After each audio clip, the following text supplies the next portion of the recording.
اعوذ باللہ من الشیطان الرجیم، بسم اللہ الرحمن الرحیم۔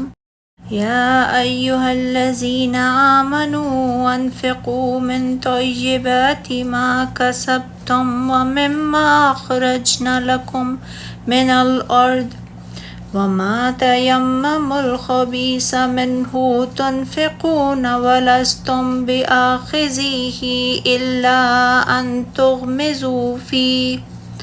وَاعْلَمُوا أَنَّ اللَّهَ غَنِيٌّ حَمِيدٌ۔ الشَّيْطَانُ يَعِدُكُمُ الْفَقْرَ وَيَأْمُرُكُم بِالْفَحْشَاءِ وَاللَّهُ يَعِدُكُم مَّغْفِرَةً مِّنْهُ وَفَضْلًا وَاللَّهُ وَاسِعٌ عَلِيمٌ۔ يُؤْتِ الْحِكْمَةَ مَن يَشَاءُ وَمَن يُؤْتَ الْحِكْمَةَ فَقَدْ أُوتِیَ خَيْرًا كَثِيرًا وَمَا يَذَكَّرُ إِلَّا أُولُو الْأَلْبَابِ۔ اے لوگو جو ایمان لائے ہو، تم ان پاکیزہ چیزوں میں سے خرچ کرو جو تم کماتے ہو، اور ان میں سے بھی جو ہم نے تمہارے لیے زمین میں سے نکالی ہیں، اور مت ارادہ کرو اللہ کی راہ میں ردی اور خراب چیز خرچ کرنے کا، جبکہ تم خود تو وہ چیز لینا بھی پسند نہیں کرتے، الا یہ کہ اس کی بابت تم چشم پوشی کر جاؤ، اور جان لو بے شک اللہ بے پرواہ ہے، قابل تعریف ہے۔ شیطان تمہیں تنگ دستی سے ڈراتا ہے اور بے حیائی کا حکم دیتا ہے، اور اللہ تم سے اپنی بخشش اور فضل کا وعدہ کرتا ہے، اور اللہ وسعت والا، خوب جاننے والا ہے۔ اللہ جسے چاہتا ہے حکمت دیتا ہے، جس شخص کو حکمت دی گئی تو اسے بہت بھلائی عطا کی گئی، اور ان باتوں سے عقل مند ہی نصیحت حاصل کرتے ہیں۔ اللہ تعالیٰ نے حکم دیا ہے کہ اس نے اپنے بندوں کو جو رزق دیا اور جسے انہوں نے کمائی کے ذریعے سے حاصل کیا یا ان فصلوں اور پھلوں کی صورت میں حاصل کیا جنہیں زمین نے ان کے لیے اگایا ہے، تاکہ ان میں سے عمدہ اور پاکیزہ مال کو اللہ کی راہ میں خرچ کریں۔ اللہ تعالیٰ نے حکم دیا ہے کہ پاکیزہ، عمدہ اور بہترین مال کو اس کی راہ میں خرچ کیا جائے۔ اللہ تعالیٰ نے اس بات سے اپنے بندوں کو منع فرمایا ہے کہ وہ گھٹیا، ناقص اور ردی مال اس کی راہ میں خرچ کریں، کیونکہ اللہ تعالیٰ کی ذات پاک ہے اور پاک مال ہی کو قبول فرماتا ہے۔ اسی لیے فرمایا یعنی بری اور خراب چیزوں کے خرچ کرنے کا قصد نہ کرو، جبکہ تم خود تو وہ چیز لینا بھی پسند نہیں کرتے، بجز اس کے کہ لیتے وقت آنکھیں بند کر لو، یعنی اگر وہ چیزیں تمہیں دی جائیں تو تم انہیں کبھی نہ لو، الا یہ کہ اس سے چشم پوشی کر لو۔ اللہ تعالیٰ تو تمہاری نسبت اس سے زیادہ بے نیاز ہے، لہٰذا جسے تم اپنے لیے ناپسند کرتے ہو اسے اللہ تعالیٰ کے لیے کیوں پسند کرتے ہو؟ اس آیت کریمہ کے معنی یہ بھی ہیں کہ تم حلال مال سے اعراض کر کے حرام مال کا قصد نہ کرو، پھر اس میں سے خرچ کرو۔ یہ آیت کریمہ انصار کے بارے میں نازل ہوئی تھی کہ جب کھجوریں چننے کے دن آتے تو وہ اپنے باغوں میں سے گدر یعنی نیم پختہ کھجوروں کے خوشے نکالتے اور انہیں اس رسی کے ساتھ لٹکا دیتے جو رسول اللہ صلی اللہ علیہ وسلم کی مسجد میں 2 ستونوں کے درمیان بندھی ہوئی تھی۔ فقراء، مہاجرین ان کھجوروں کو کھا لیتے تھے۔ کچھ لوگ گدر کھجوروں کے ان خوشوں کے ساتھ ردی قسم کی کھجوروں کو بھی شامل کر دیتے اور سمجھتے کہ یہ جائز ہے، تو اللہ تعالیٰ نے اس موقع پر یہ وحی فرمائی یعنی بری اور خراب چیزوں کے خرچ کرنے کا قصد نہ کرو۔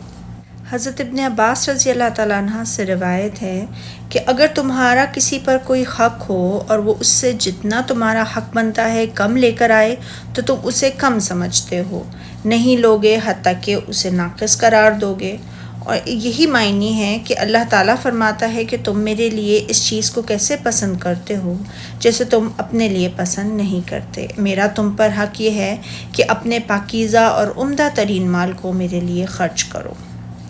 فرمایا آل عمران میں، مومنو جب تک تم ان چیزوں میں سے جو تمہیں عزیز ہیں اللہ کی راہ میں صرف نہ کرو گے کبھی نیکی حاصل نہ کر سکو گے۔ اور فرمان الہی ہے اور جان رکھو کہ اللہ بے پرواہ ہے اور قابل ستائش ہے، یعنی اگرچہ اس نے تمہیں یہ حکم دیا ہے کہ صدقات و خیرات کرو، عمدہ مال میں سے کرو، مگر وہ تمہارے اموال سے بے نیاز ہے۔ اس نے تمہیں یہ حکم اس لیے دیا تاکہ غنی اور فقیر میں مساوات پیدا کر دی جائے، جیسے کہ ارشاد باری تعالیٰ ہے سورہ حج میں،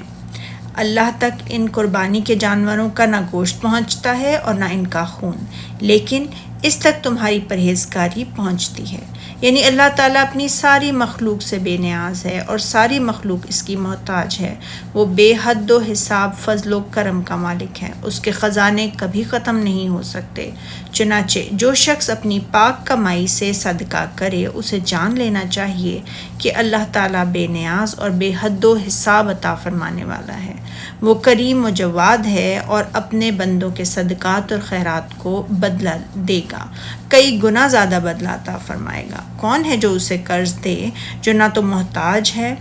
اور نہ ظالم، بلکہ وہ تو ہر اعتبار سے قابل ستائش ہے، یعنی وہ اپنے تمام افعال و اقوال اور شرع و قدر کے اعتبار سے قابل ستائش ہے۔ اس کے سوا کوئی معبود نہیں اور اس کے سوا کوئی پروردگار نہیں۔ ارشاد باری تعالیٰ ہے، اور دیکھنا شیطان کا کہا نہ ماننا، وہ تمہیں تنگ دستی کا خوف دلاتا ہے اور بے حیائی کے کام کرنے کو کہتا ہے۔ اللہ تم سے اپنی بخشش اور رحمت کا وعدہ کرتا ہے، اللہ بڑی کشائش والا اور سب کچھ جاننے والا ہے۔ رسول اللہ صلی اللہ علیہ وسلم نے فرمایا، بے شک شیطان کی بھی ابن آدم سے قربت ہے اور فرشتے کی بھی قربت ہے۔ شیطان کی قربت یہ ہے کہ وہ انسان کو شر کی طرف لوٹاتا ہے اور اس سے حق کی تکذیب کرواتا ہے، اور فرشتے کی قربت یہ ہے کہ اسے نیکی کی طرف لوٹاتا ہے اور اس سے حق کی تصدیق کرواتا ہے۔ جو شخص اسے فرشتے کی قربت پائے تو وہ جان لے کہ یہ اللہ تعالیٰ کی طرف سے ہے، اللہ تعالیٰ کی حمد و ثنا بیان کرے، اور اگر کوئی دوسری صورت پائے تو وہ شیطان سے اللہ تعالیٰ کی پناہ مانگے۔ اور اللہ تعالیٰ کے فرمان کے معنی یہ ہیں کہ شیطان تمہیں تنگ دستی کا خوف دلاتا ہے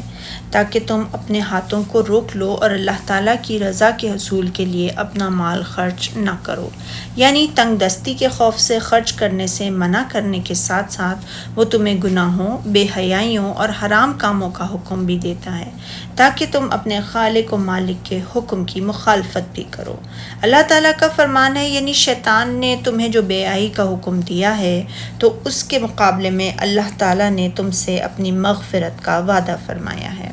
یعنی شیطان نے تمہیں جو تنگ دستی سے ڈرایا ہے تو اللہ تعالیٰ اس کے مقابلے میں تم سے اپنے فضل و کرم کا وعدہ فرماتا ہے، اور اللہ بڑی کشائش والا اور سب کچھ جاننے والا ہے۔ اللہ تعالیٰ جو یہ فرماتا ہے کہ وہ جس کو چاہتا ہے دنائی بخشتا ہے۔ حضرت ابن عباس سے روایت ہے کہ یہاں حکمت سے مراد قرآن کریم ہے اور اس کے ناسخ، منسوخ، محکم، متشابہ، مقدم، مؤخر، حلال و حرام اور امثال کی پہچان ہے۔